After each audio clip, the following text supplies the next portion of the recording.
रक्षाबंधन की सुंदर कहानी। यह कहानी बहन और भाई की है। मैं आप सभी को एक भाई बहन की बहुत ही दुख भरी कहानी सुनाने जा रहा हूं। कहानी को सुनने मात्र से श्रीमन नारायण की कृपा आप पर और आपके परिवार पर हमेशा बनी रहेगी। आपको यह कहानी पसंद आए तो कमेंट बॉक्स में श्रीमन नारायण या लक्ष्मी नारायण जरूर लिखिए। तो चलिए कहानी को सुनते हैं।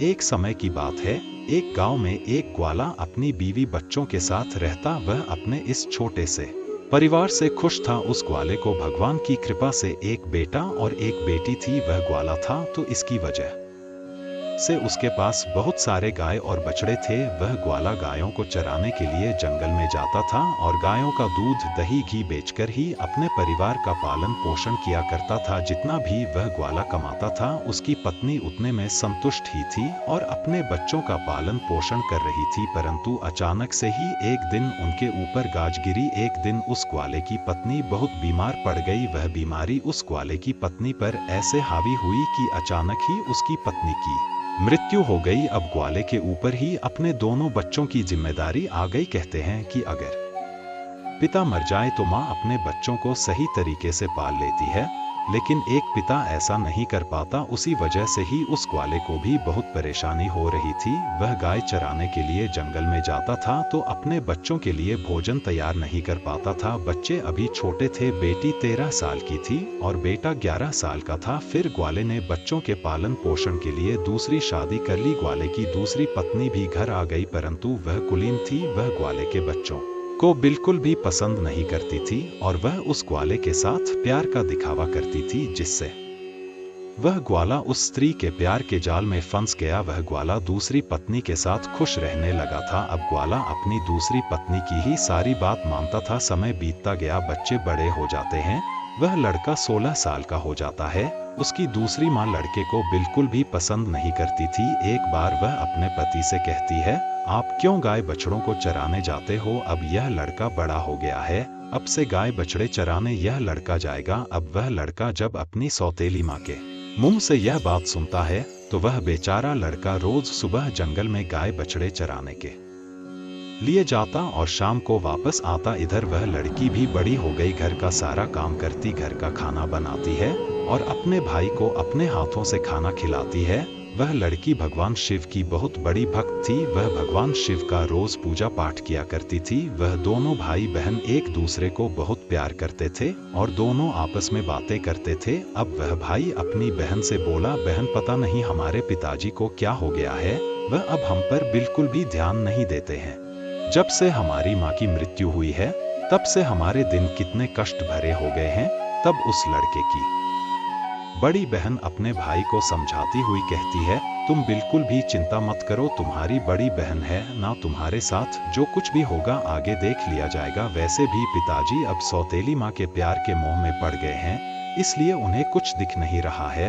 यह कहकर वह अपने भाई को सांत्वना दे रही थी। फिर भाई कहता है, दीदी मुझे माँ की बहुत याद आ रही है, अगर आज हमारी माँ होती तो हमें कितने प्यार से खाना खिलाती। दोनों भाई बहन अपनी माँ को याद करके रोने लगे। धीरे धीरे ऐसे ही दिन बीत रहे थे। एक दिन लड़का गाय चराने जंगल में गया हुआ था।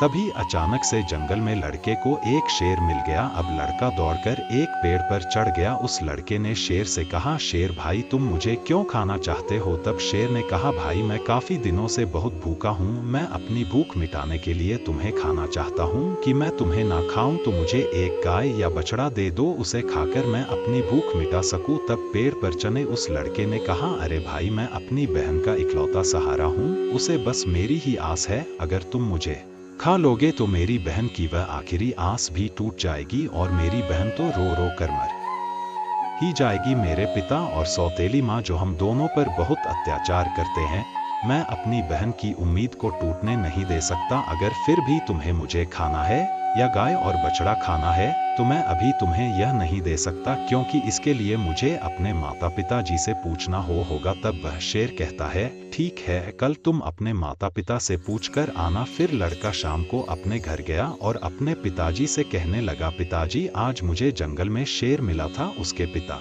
ने उसे डांट दिया। जैसे उसके पिता ने उसे डांटा वह एकदम से रोने लगा। फिर वह रोते रोते अपने पिताजी से कहता है, पिताजी मैं आप कुछ कहना चाहता हूँ, आप मेरी बात तो सुन लीजिए। लड़के ने अपने पिता को सारी बात बताई कि जंगल में कल एक शेर मिला था, वह मुझे खाएगा या गाय और बछड़े को। यह सब बात उसकी सौतेली माँ भी सुन रही थी। तब उसकी सौतेली माँ ने कहा, तू यह क्या कह रहा है? गाय और बछड़ा कम नहीं होने चाहिए, पता है वे कितने कीमती हैं? उनके दूध से ही तो हमारा घर चलता है और तुम्हारे बिना तो हमारा कुछ नहीं बिगड़ेगा। गाय या बच्चे कम हो गए तो हमारी आमदनी कम हो जाएगी कि शेर तुम्हें ही खा जाए। अब वह बेचारा दुखी मन से अपनी बहन के पास चला गया। तब उसकी बहन ने उसे खाना खिलाया और पूछा, क्या हुआ भाई, तुम इतने ने उदास क्यों हो? तब उस लड़के ने सारी बात अपनी बहन को बताते हुए कहा, मेरी प्यारी बहन, आज जब मैं जंगल में गाय बछड़ा चराने गया था तब वहाँ एक शेर आ गया। वह मुझे खाने को कहने लगा। उसने कहा कि ठीक है, मैं तुम्हारे गाय बछड़े को ही खा लूंगा। मैंने उसे खाने से मना कर दिया और कहा कि मैं कल अपने पिताजी से पूछूंगा। तब उसने मुझे जाने दिया। जब मैं घर पहुंचा और पिताजी से यह बात कह रहा था, तभी मेरी सौतेली माँ आई और गीता के बदले शेर को मुझे ही खाने के लिए कहने लगी। मैं उदास हूँ, मुझे पता है कि कल वह शेर मुझे फिर मिलेगा और मुझे खा जाएगा। बहन अब तुम ही बताओ मैं क्या करूं? उसकी बहन ने उसे समझाया, तुम तो मेरी जिंदगी का आधार हो भाई, तुम्हारे बिना मैं जीने के बारे में सोच भी नहीं सकती। तुम्हें कुछ हो गया तो मैं भी जिंदा नहीं रहूंगी, इसलिए तुम कल जंगल जाओ और जब शेर आए उसे एक बछड़ा खाने को दे देना। अगर गाय जिंदा रहेगी तो बछड़ा और आ जाएगा, परंतु तुम्हारे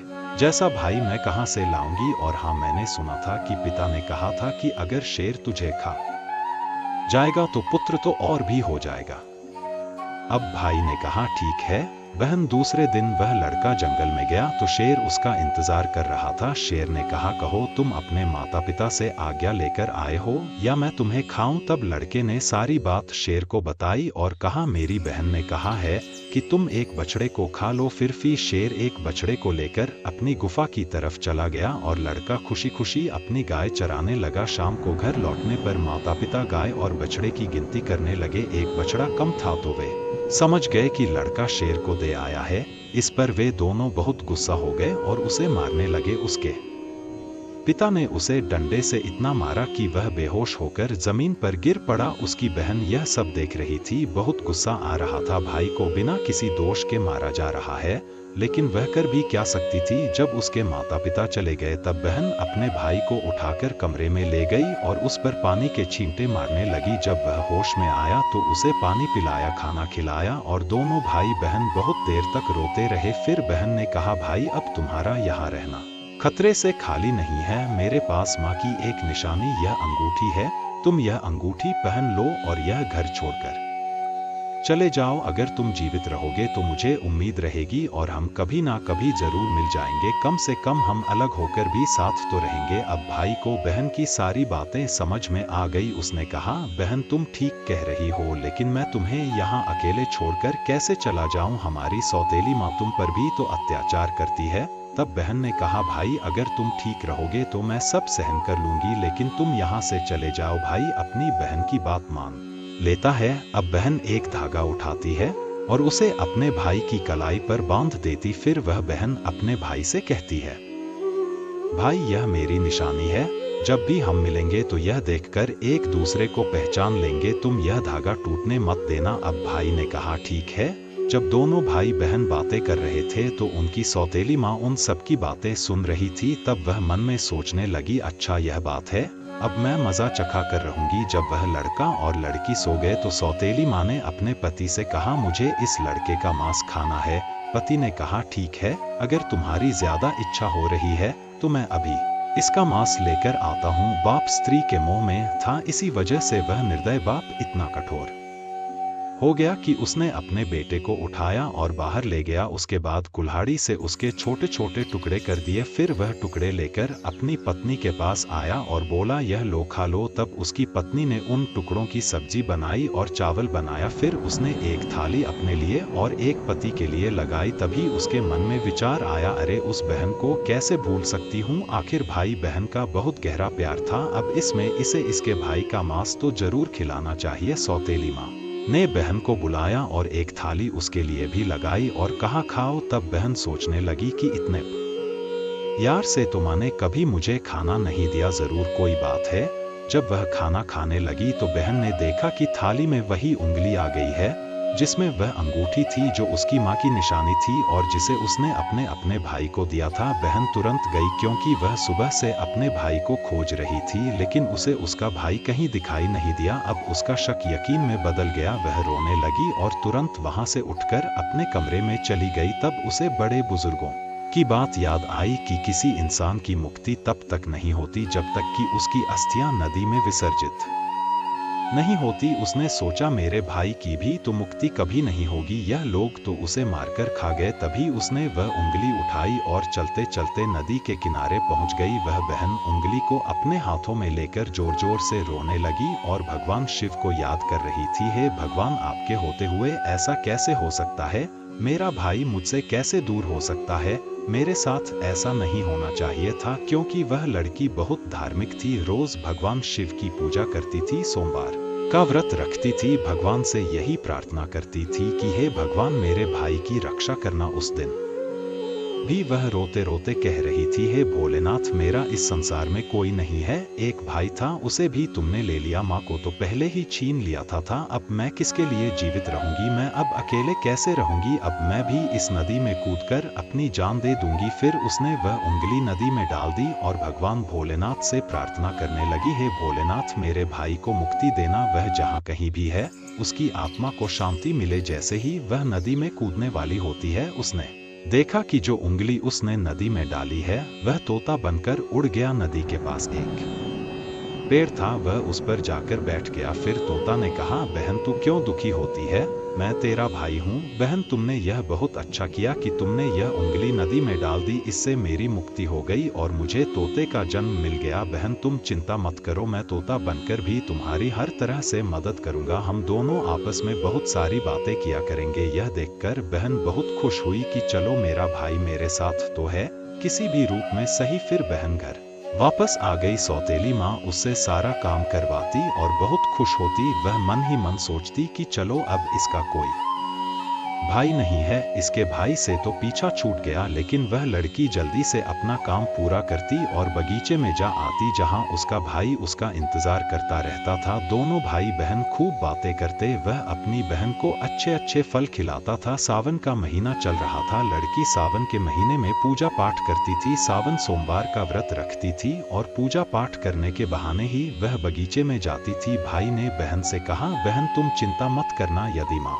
पिताजी तुम्हें यहाँ ना आने दे तो मैं घर के बाहर किसी डाल पर तुम्हें बैठा दिखाई दूंगा। बहन बहुत खुश थी और मन से बहुत खुश रहने लगी। एक दिन उस बहन ने अपने भाई से कहा, भैया, बहुत ही जल्द रक्षाबंधन का त्योहार आने वाला है, तो आपको राखी भी बांध दूंगी। अब उस भाई ने सोचा, मुझे अपनी बहन के लिए कुछ ना कुछ तो करना ही चाहिए। एक तो यह मेरे निर्दय माता पिता के साथ रहती है, जो उन्होंने मेरे साथ किया कहीं मेरी बहन के साथ ना कर दे। भाई ने मन में विचार किया, मुझे उनसे बदला लेना होगा। फिर उसने भगवान से प्रार्थना की, हे भगवान, मेरी बहन की रक्षा करना। तभी वह तोता एक लोहार के पास पहुंच गया। जब वह तोता लोहार के पास गया तब उस लोहार से तोते ने कहा, पिता ने मारा, माँ ने मरवाया। बहन सरासर रोई थी। मैं हरियल तोता बन उड़ाया। अब उस लोहार को उस तोते की बात कुछ समझ में नहीं आई। फिर वह लोहार कहने लगा, तुम क्या कह रहे हो?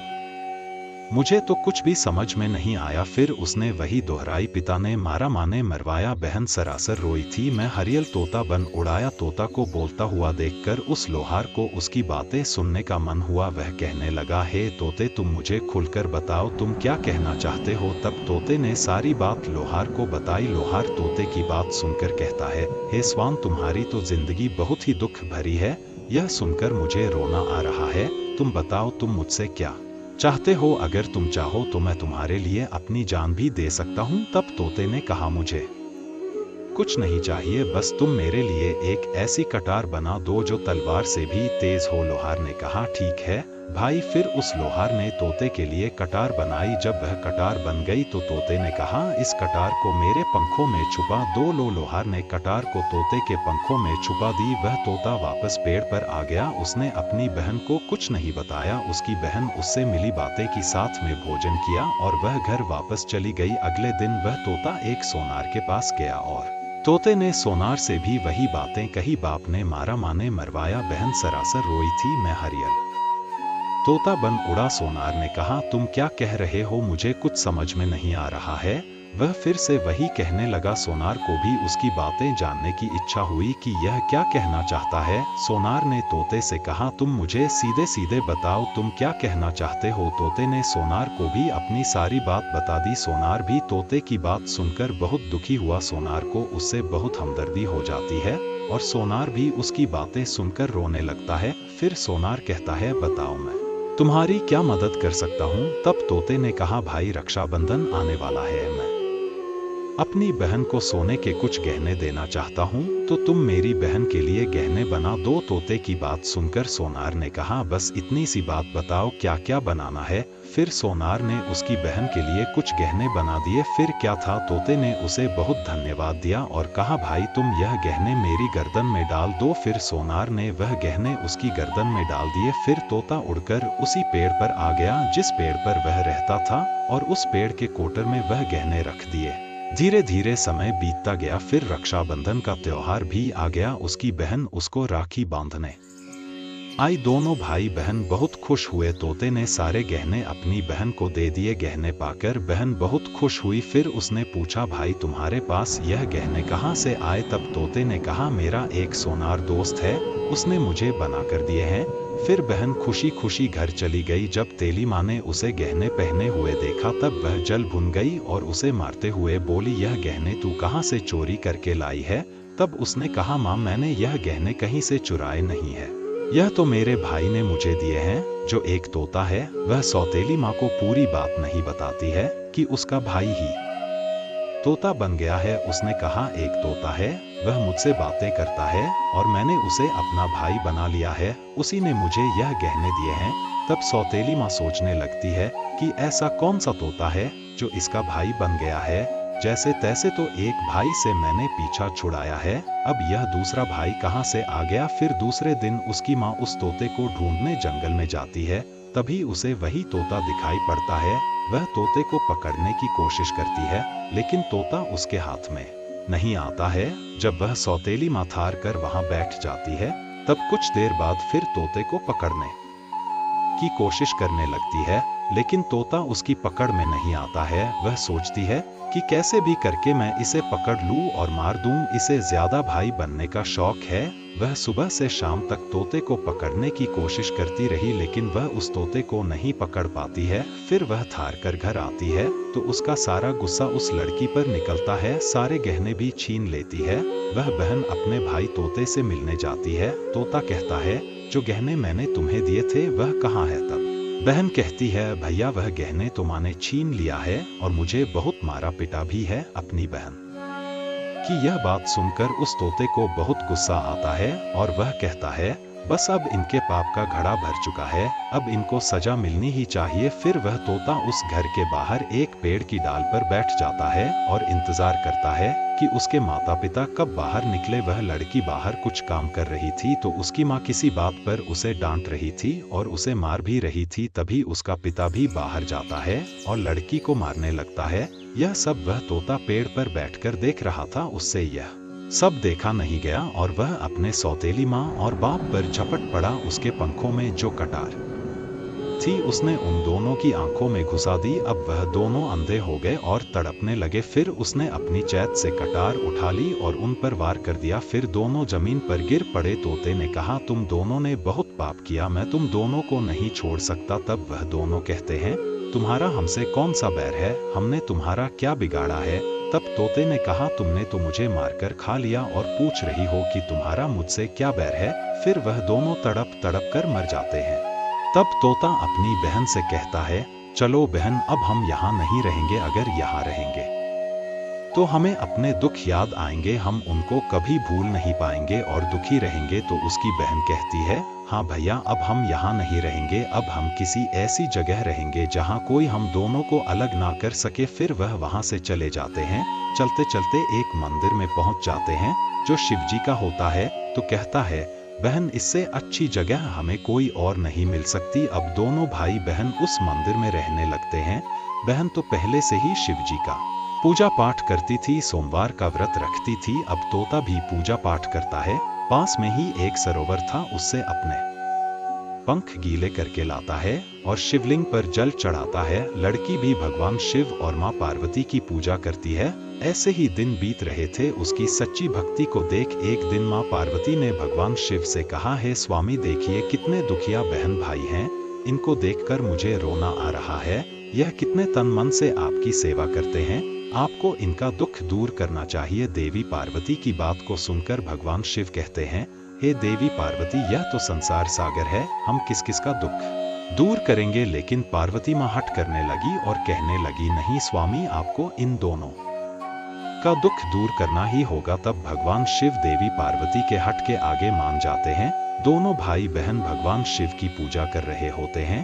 भगवान शिव और मां पार्वती प्रकट होते हैं, उनसे मनचाहा वरदान मांगने को कहते हैं। तो लड़की ने कहा, हे भगवान, मुझे कुछ नहीं चाहिए, मैं तो बस इतना चाहती हूँ कि मेरा भाई पहले वाले रूप में आ जाए और हमें कोई अलग ना कर सके। उसकी यह बात सुनकर भगवान शिव और मां पार्वती बहुत खुश होते हैं, उन्हें वरदान देते हैं कि उसका भाई पहले जैसा हो जाए। इतना कहकर वह अंतर्ध्यान हो जाते हैं। भगवान शिव और देवी पार्वती की कृपा से वह लड़का पहले जैसा हो जाता है। दोनों भाई बहन बहुत खुश हो जाते हैं और भाई बहन खुश होकर भगवान शिव की पूजा करने लगते हैं और बड़े प्यार से मंदिर में रहने लगते हैं।